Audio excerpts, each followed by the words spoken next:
Dressed for a date with destiny, SENG THEARY arrives outside Phnom Penh's municipal court. The human rights activist and lawyer is wearing the dress she wore to the opera with the number 9 inked on her arm, the date when Cambodia's opposition leader was due to return from exile. And they took this image from my Facebook and they said that this is evidence that I have committed treason, that I have committed incitement to social disorder. But the opposition leader Sam Rainsy never returned. Instead, 130 government critics were arrested and now face 12 years in prison. Head shaved, ready for jail, she tells us she's not afraid.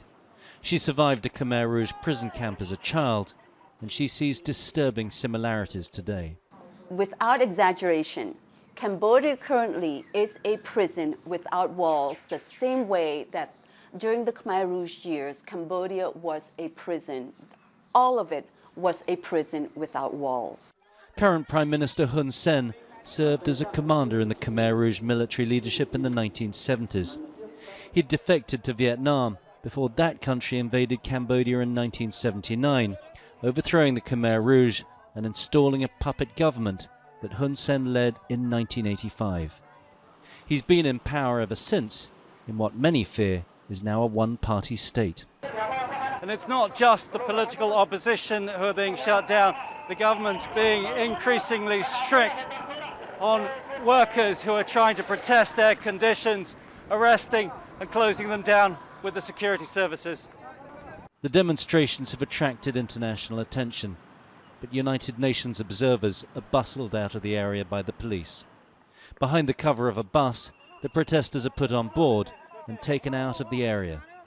They face detention and fines for what the government says are violations against COVID-19 measures. Their cries ignored as journalists are hustled out of the way. And the only major opposition leader who hasn't fled into exile is also under the threat of jail. Normally everyone knows what the Cambodian court is like. I do not need to comment, but it depends on the repressive atmosphere. If the political environment works well, I believe the court will make a good decision. As he heads to court, also charged with treason, that might be optimistic.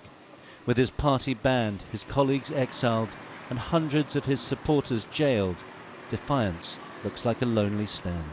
Tony Cheng, Al Jazeera, Phnom Penh.